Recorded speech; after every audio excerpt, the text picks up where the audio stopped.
If you were the Supreme Self, what would you do? I mean, would you just sit there and be blissfully one and everything, forever and ever and ever? No, obviously not. You would play games.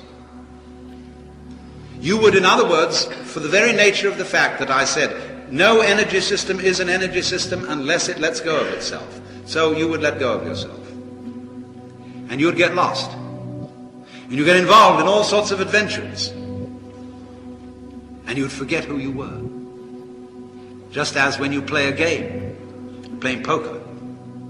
And although you're only playing for dimes or for chips, you get absorbed in the game. And nothing really important to win, nothing really important to lose, and yet it becomes fantastically interesting who wins and who loses. And so in the same way it is said that the Supreme Self gets absorbed through ever so many different channels, which we call all the different beings, in the plot, just like an artist or a writer gets completely absorbed in the artistic creation that he's doing, or an actor gets absorbed in the part in the drama.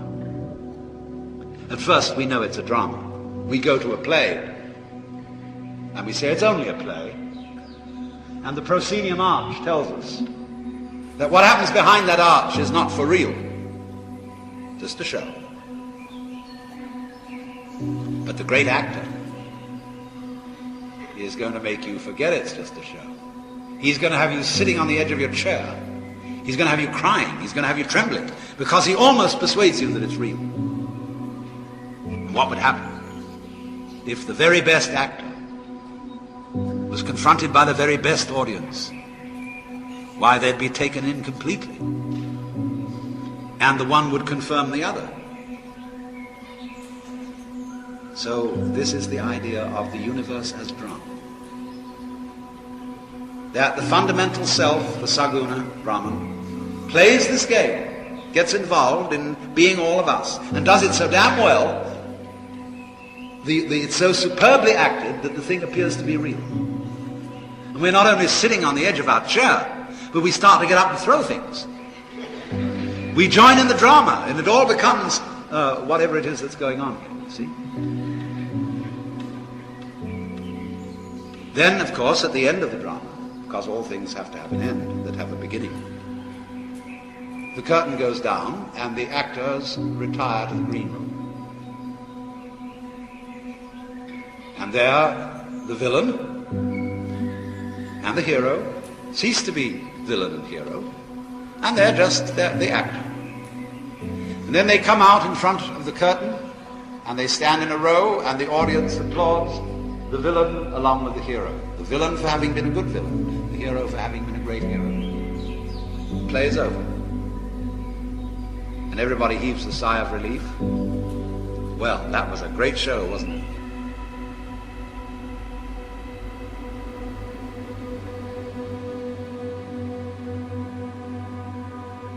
All this world is a big act.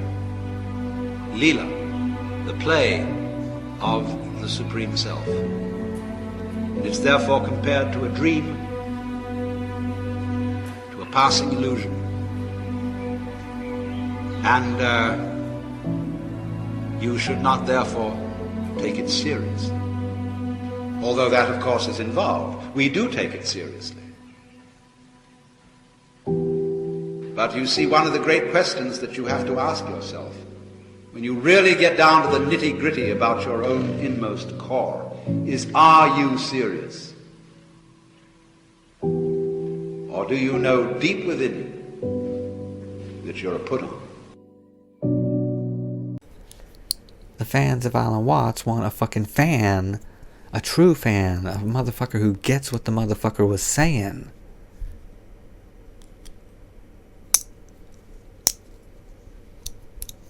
That's who we want to fucking do an interview. Someone who got him. someone who appreciated what he was imparting about this world being a dream, about it being a play. And he, towards the end of his life, started using terms like green room and saying that there's agreements in the green room before we take to the stage, and then after the curtain comes down we return to the green room. But while we're on stage, we're wearing the mask, we're playing a role, and we can't stop playing it. We can't stop pretending. We're caught up in it until the curtain comes down. Well, these were metaphors, and they are meant to be taken literally, but they had to be processed further. But Alan died. He died at 58 and didn't have enough time to process them. Well, we're human beings, and as someone once said, we all share the same cognitive space. We all share, really generally speaking, a network of one consciousness, even as fucking human beings, never mind as spirits. And therefore, as far as I'm concerned, I don't know where Alan picked the ball up on the football field. I'm talking American football. I don't know where he picked it up on the field, but let's say he picked it up, on his own 25-yard line. That motherfucker got that ball all the way down the field, all the way to the 5-yard line. And then he died. He got it down to the 5-yard line. So because we're human, he was human, I'm human, it's bound to happen that some human's going to come along and pick that ball up and, take it across the fucking line, man. Take it in for a goal. That's why I say I stand on his shoulders. But I also stand on the shoulders of Helen Schucman as well. She wrote the summary for A Course in Miracles. But nonetheless, so in taking that ball, the last 5 yards is just a process. That idea of Alan Watts's, which he apparently derived from, got from Hinduism. And the aspect of Hinduism that says this is all a dream. And although it doesn't use the word specifically, we can say, after all these thousands of years after Hinduism was invented, so to speak, we can say after thousands of years, we can speak in a clearer language about it. And instead of using the word Brahma or Brahman or anything like that, we can use the phrase perfect eternal conscious energy. So when Alan was talking about this life being a play, and that there's agreements made in the green room before the curtain goes up, he was implying agreements such as relationships. All right, I'm going to be the bad guy and you're going to be the victim. I'm going to be the son and you're going to be the father who puts his cigars out on his son's back. Or whatever. But you know what I'm saying? So, but we got to really, we got to move from metaphor into very concrete, simple, easy to understand logic and reason. And so what Alan never did, he did it in a roundabout way, but what he never did specifically or concretely was to, once and for all define this redefine this fucking word God. Because as soon as you mention the word God, you think of a fatherly invisible figure. You can't help it. You think of a puppet master God. You think of a puppet master. You think of some, singular entity, that's dreaming this. And even if you use the word Brahman or something like that, it's still implying some person, something other than you, that is having this dream. And that's sick. That's no fun. That's not good enough. I mean, it's better than the paradigm that it's a puppet master God and it created you and it gave you a choice to be good or be bad, and you chose to be bad and now you must suffer. I mean, it's a better paradigm than that, but it's not. You got to take it to the utmost extreme. You've got to take it all the way to the end, all the way. And when I had my experience with cosmic consciousness, in that beautiful October evening of 1988, I knew temporarily, without the slightest doubt whatsoever, there was no conviction, there was no belief, it was just pure knowledge. I knew that what we call the truth, what we call the true answers to the fundamental philosophical, spiritual enlightenment questions, those answers they absolutely have to conform, they have to measure up to the epitome of simplicity, fearlessness, and good news.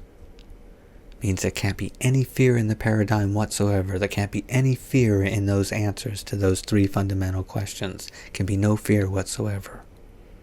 And it has to be the epitome of simplicity, the utmost in simplicity.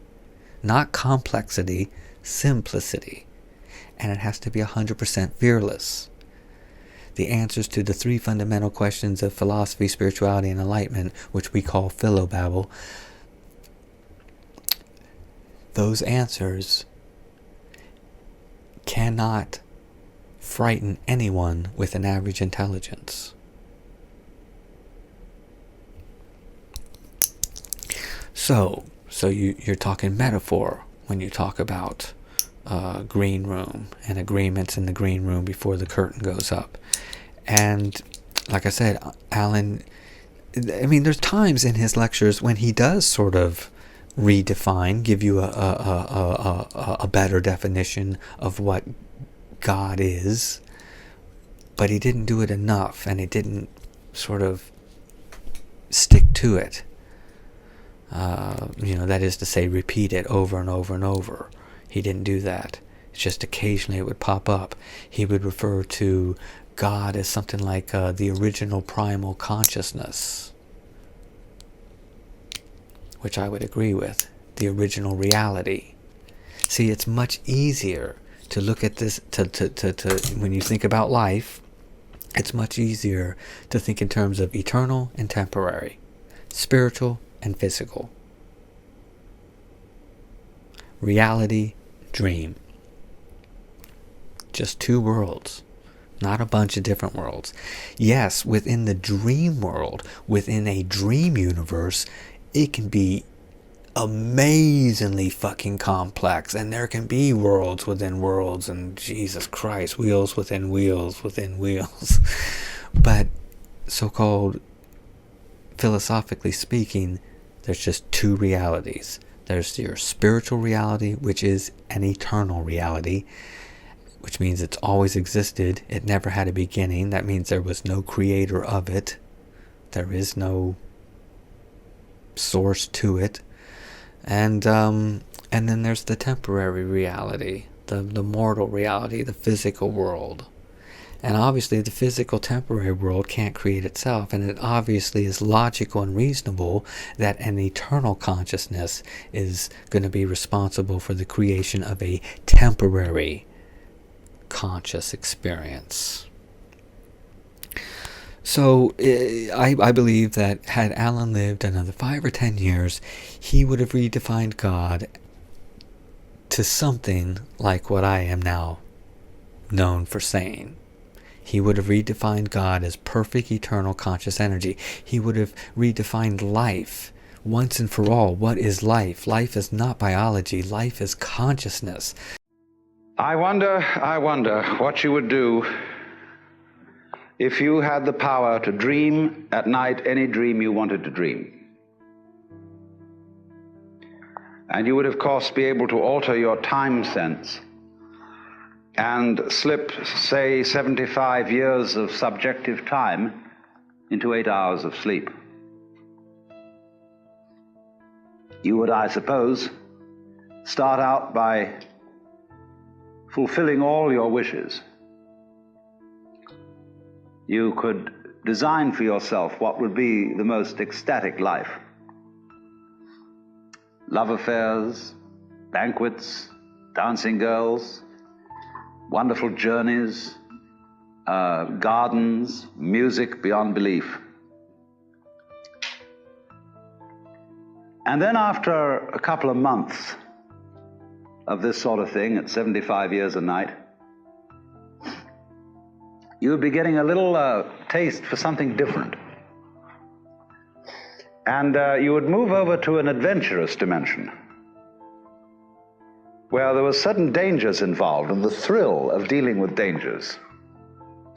And you could rescue princesses from dragons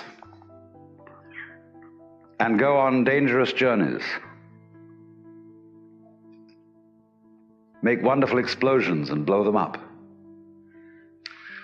eventually get into contest with enemies. And after you've done that for some time, you'd think up a new wrinkle to forget that you were dreaming, so that you would think it was all for real, and to be anxious about it. And then, because it'd be so great when you woke up, and then you'd say, well, like children who dare each other on things, how far out could you get?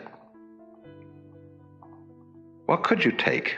What dimension of being lost, of abandonment of your power, what dimension of that could you stand? You could ask yourself this because you know you'd eventually wake up. And after you'd gone on doing this, you see, for some time, you would suddenly find yourselves sitting around in this room with all your personal involvements, problems, etc., talking with me. How do you know that's not what you're doing? Could be. Because after all, what would you do if you were God? If you were what there is, the self. When asked who is there, says it is I, and thereafter gives whatever particular name he may have. For if you were God, and in this sense that you knew everything, and you were completely transparent to yourself through and through, you would be bored.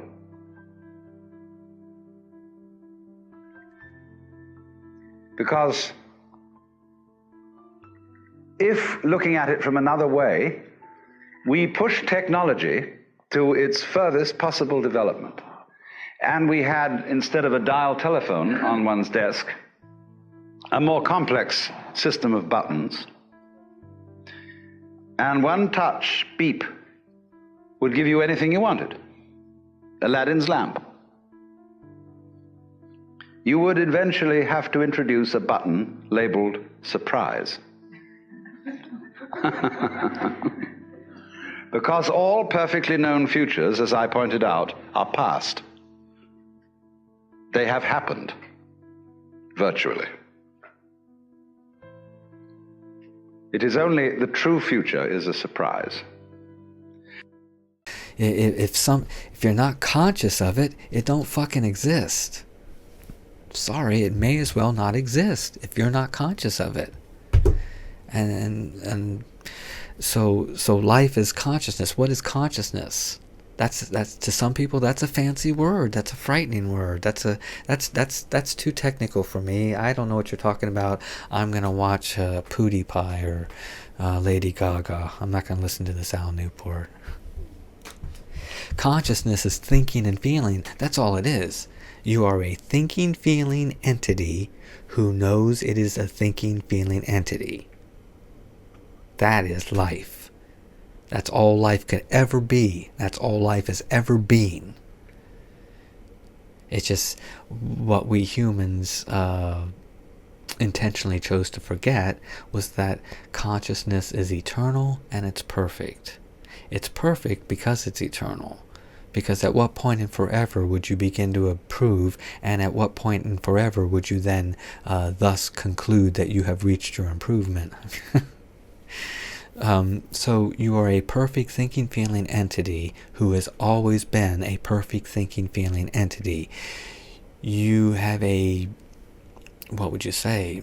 You have a family of an infinite number of other perfect thinking, feeling entities. You are all perfectly equal and equally perfect to each other. Not one of you is older or younger dumber or smarter than another. Not one of you is more evil or less evil, more divine or less divine.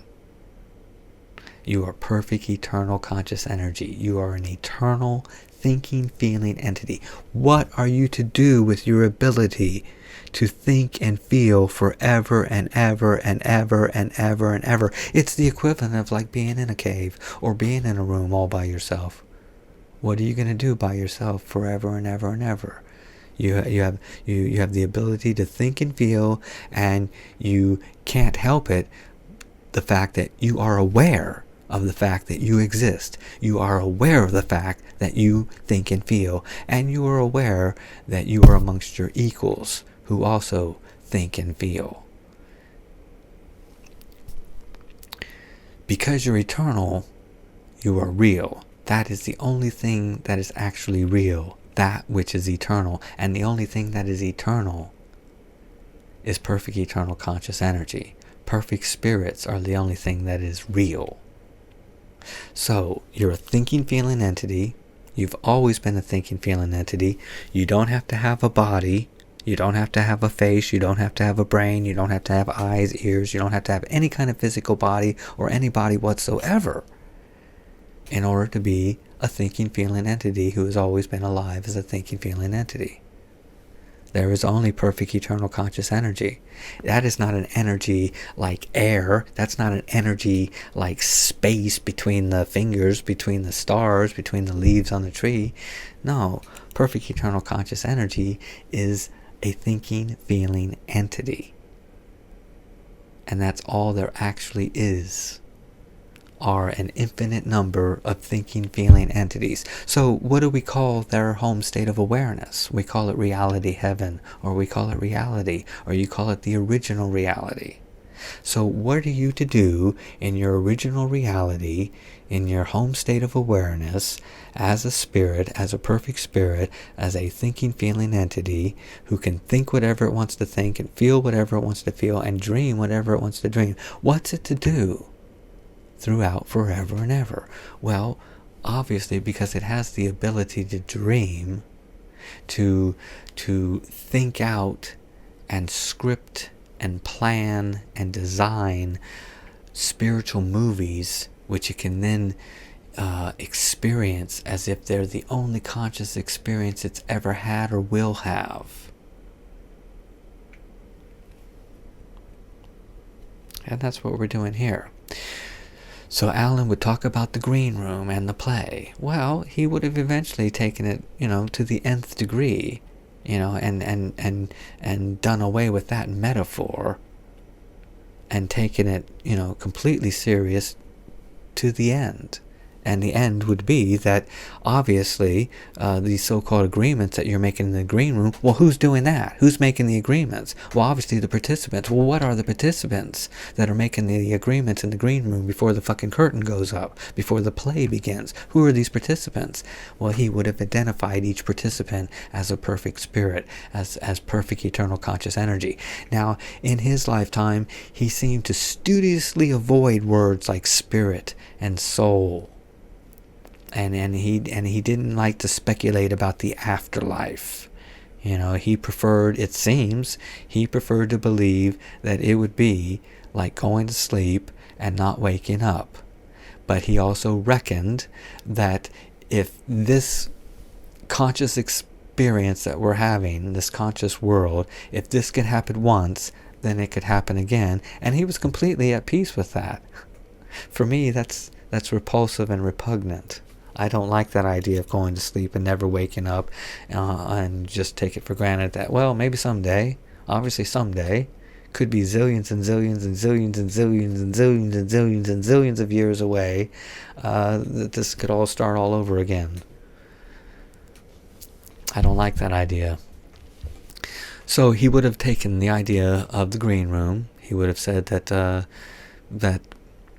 instead of just saying green room, he would have said that before the Big Bang, we as conscious entities colluded and collaborated with each other planned our relationships, planned our itineraries, planned our schedules, planned our diseases, our illnesses, our injuries, our fortunes, our misfortunes, our moments of utter boredom, our moments of overwhelming grief, our moments of happiness, our moments of peace. We planned everything. In fact, we spent more time before the Big Bang thinking up this world, thinking up the story that we would live out than it actually takes to live out. I wouldn't be surprised if we spent the equivalent of thousands of years thinking out this world, thinking out this life in every detail for every moment before the Big Bang. And then it unfolds and unfurls automatically. And all it takes, I guess, to activate the Big Bang is that all the participating spirits, and that's every living creature. You have to remember perfect eternal conscious energy. Just because perfect eternal conscious energy, the perfect spirit, has written a role called Alexander T. Newport, this particular spirit could have chosen to be a fucking cactus, could have chosen to be a bed bug, a parasite, a flea, a fly, a fucking pineapple. But this time around, it's scheduled for itself to be a human. Well,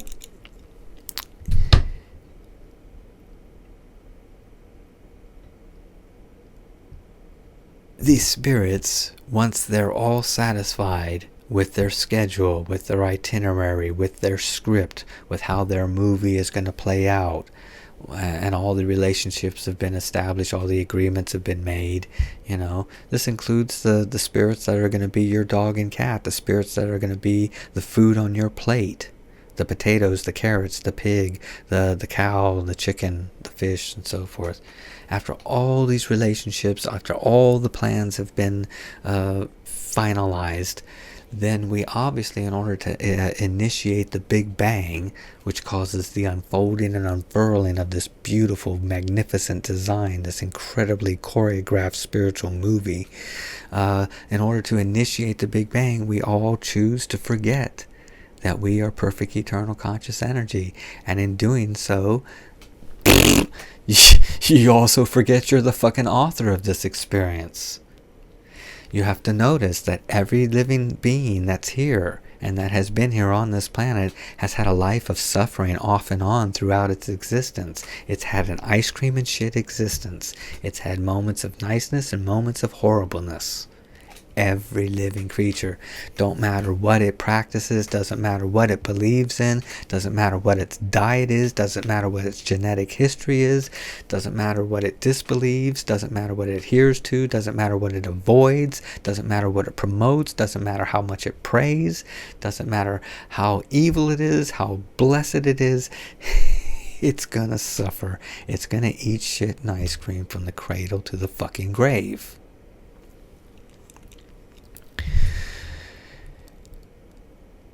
You ask why? Well, Alan had a good fucking explanation for that, a beautiful explanation for that.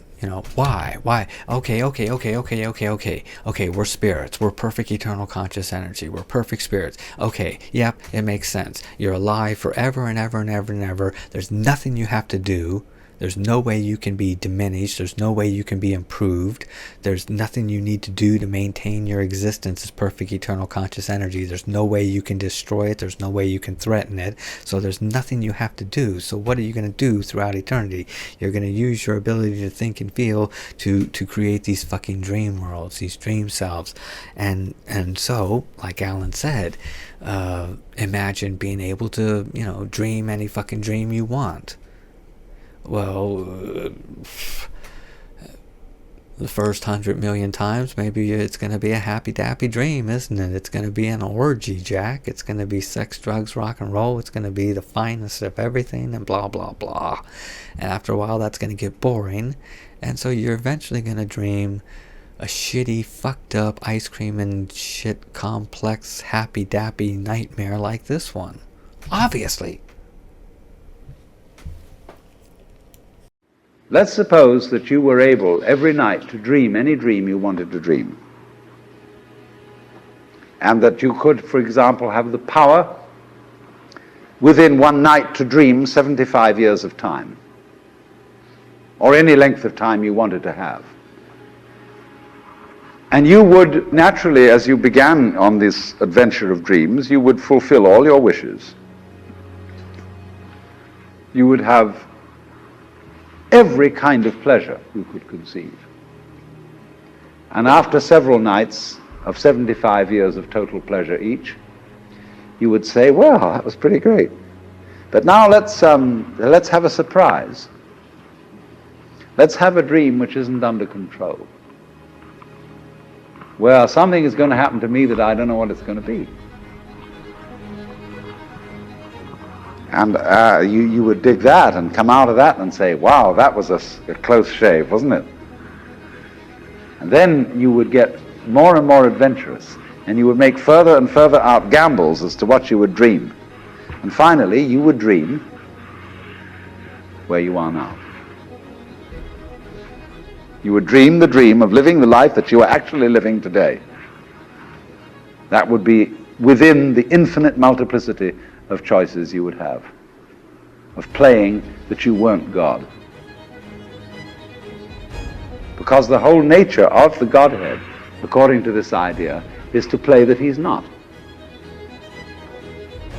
The first thing he says to himself is, man, get lost. Because he gives himself away. The nature of love is self-abandonment, not clinging to oneself. Throwing yourself out, as in, for example, in basketball, you're always getting rid of the ball. You say to the other fellow, have a ball. See? And that keeps things moving. That's the nature of life. So in this idea then, everybody is fundamentally the ultimate reality. Not God in a politically kingly sense, but God in the sense of being the self, the deep down basic whatever there is.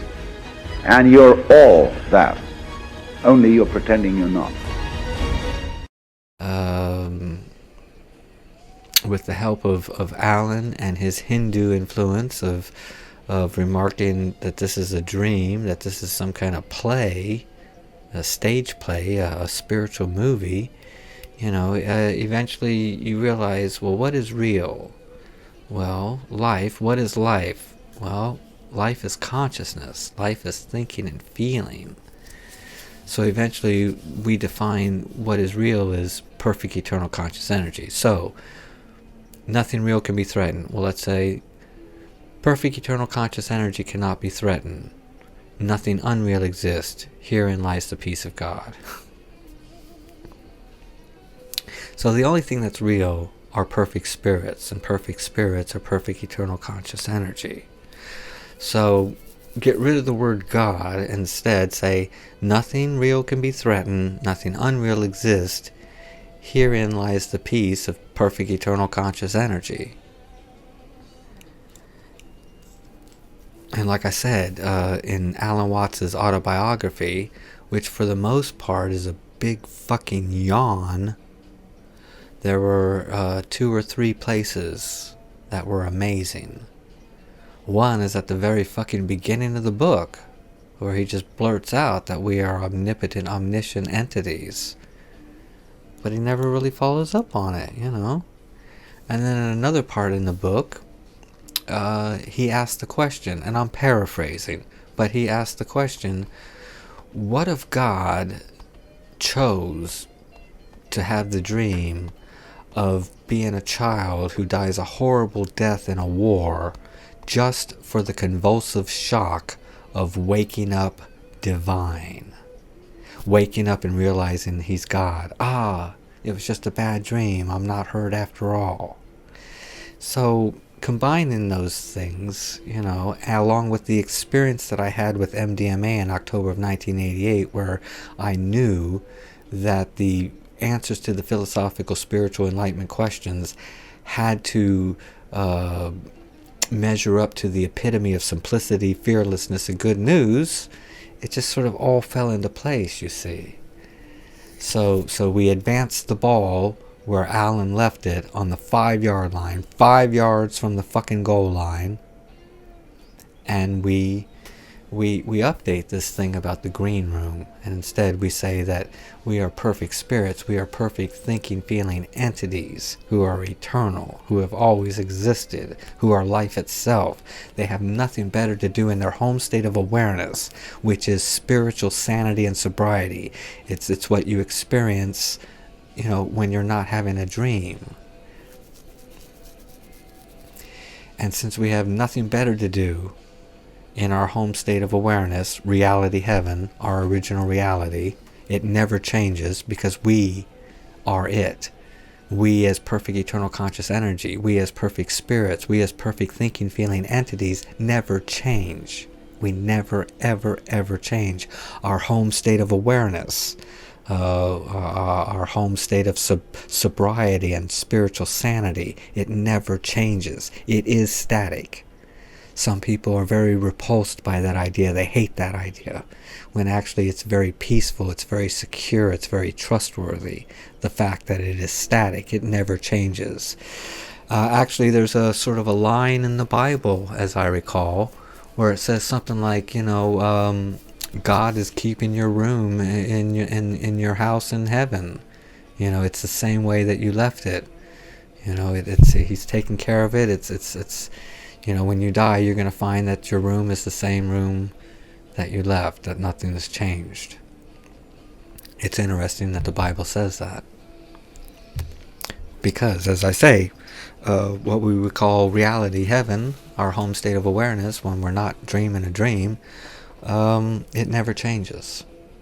You see, so rather than be, crushed by eternal boredom because of our monochromatic fucking home state of awareness, which is bliss compared to being a human, but nonetheless, after a while, consciousness is consciousness is consciousness. Consciousness likes to have some variety. It likes to have contrast. The contrast to the peacefulness of its own home state of awareness is involvement in a fucking dream, a daydream, a spiritual movie, where it forgets itself. Alan often played that up, that aspect of Hinduism, that perfect eternal conscious energy. He doesn't use that phrase, they don't use that phrase, but that's the best phrase to use. That's what you might say, an updated phrase. I can't think of a better phrase. I cannot imagine, if mankind lives another 10 million years, that a better phrase will come up than perfect eternal conscious energy. But nonetheless, perfect eternal conscious energy has nothing better to do than play hide and go seek with itself. But in more specific terms, it has nothing better to do than to, first of all, spend thousands of years just thinking out a story that it wants to live out in the flesh, or as a cactus or a fish or a virus or whatever the fuck. But it spent a long time thinking out every moment of this existence. So yes, me babbling now has already been thought out before the Big Bang. The I am of this character, Alexander T. Newport, the I am is like an inner commentator. And the inner commentary, it doesn't affect our actions, it doesn't affect our behavior, it doesn't affect our destined actions, our destined behavior. And all action and all behavior is destined. But the I am is, it's like I was saying in another video, I recently turned 54. The I am that I know as the I am is the same I am I've known since I was, 7 or 8 years of age, when the memory begins. I mean, I have little flashes of memories going back to when I was like 2 years old, but it seems like my sort of, how would you say it, just sort of overall from now on memory began when I was about 7 or 8. And so that I am today, I'm still the same I am that I was when I was 8 years old. Well, just as you can't recognize light without the background of darkness, you wouldn't know that you were alive and real unless you had once been dead. When you trace your memory back and back and back and back, you come to a point where it peters out. And before you have your first memories as an infant, there is blank. Go ahead now. What would it be like to go to sleep and never wake up when you're dead?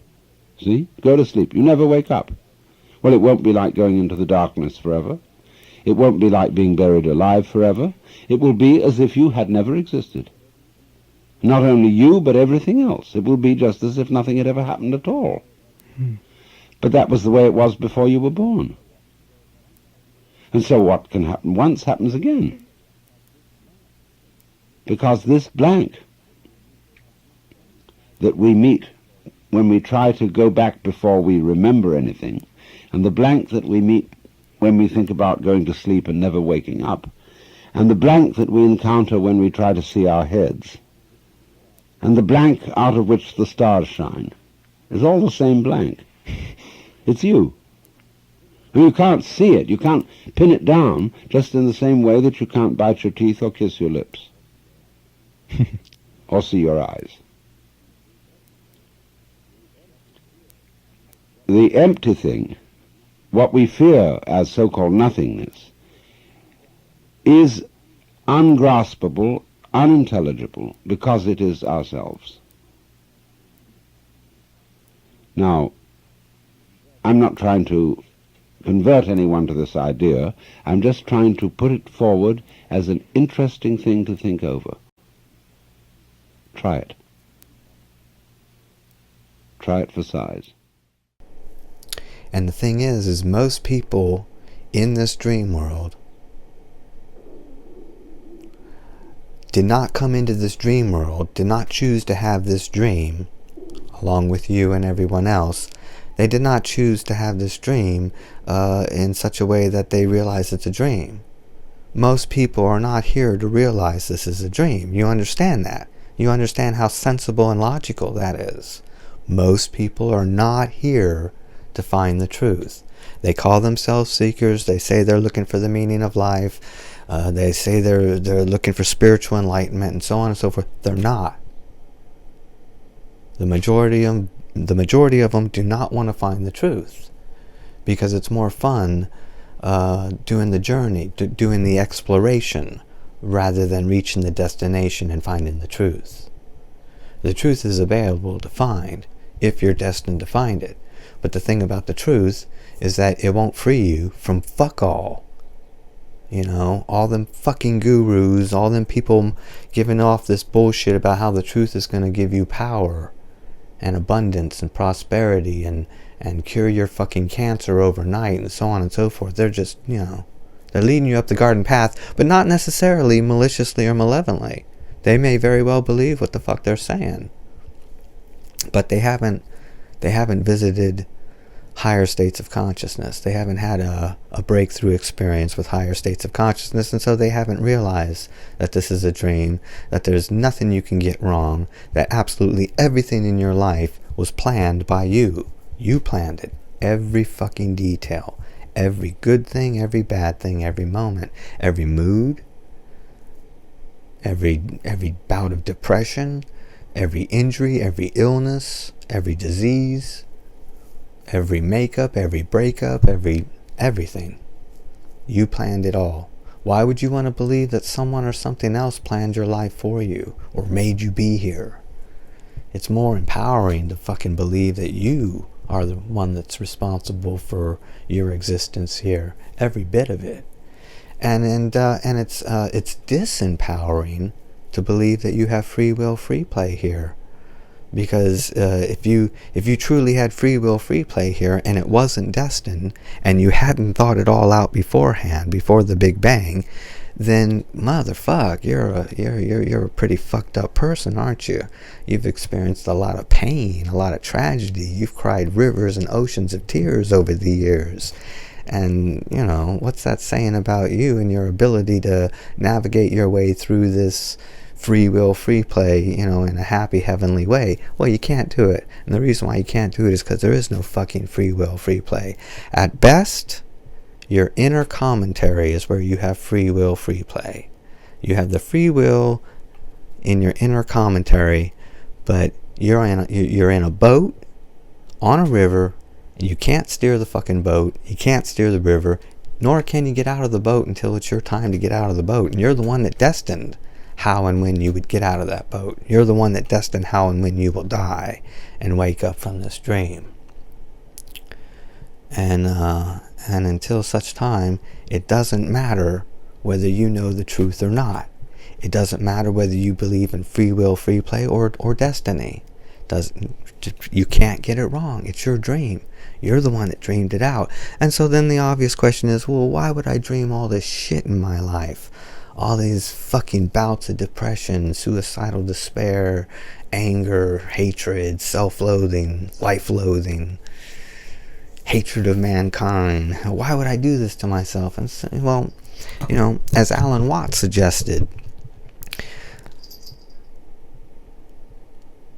if you have the ability to dream these dreams, and they seem entirely real to you because you've forgotten who and what you are, you intentionally forgot who and what you are so that this seems real, well, certainly it's conceivable that you've had plenty of fucking dreams, you know, where it's a happy paradise. You know, it could be a world very similar to this one, except there's no fucking pain, illness, injury, or disease. There's no fear. I don't know. I mean, that's obvious. That's obvious. If we have eternity to dream these dreams, then we have certainly dreamt very happy dreams before this one. And it gets boring after a while. You know, just like here, you know, if you had the option to eat your favorite food with, you know, for every meal, it eventually isn't your favorite anymore. It becomes boring. It becomes bland, you know. So it's the same as, you know, it's the same deal as perfect spirits. You know, we're conscious, thinking, feeling entities. It would get boring dreaming dream lives and dream worlds that are always happy-dappy and harmonious and friendly and wonderful and have no pain and have no fear and have no worry. Obviously, we got fucking bored with that because here we are, Jack.